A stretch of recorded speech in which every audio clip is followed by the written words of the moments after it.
لا أقسم بهذا البلد وأنت حل بهذا البلد ووالد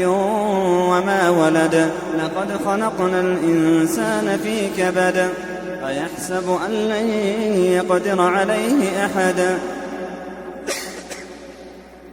يقول أهلكت مالا لبدا أيحسب أن لم يره أحد ألم نجعل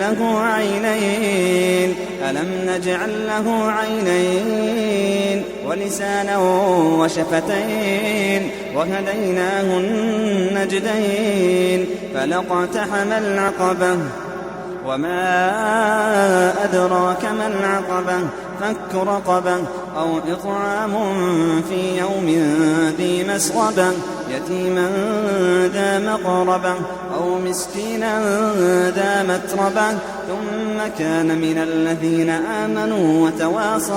وتواصوا بالصبر وتواصوا بالمرحمة أولئك أصحاب الميمنة والذين كفروا بآياتنا هم أصحاب المشأمة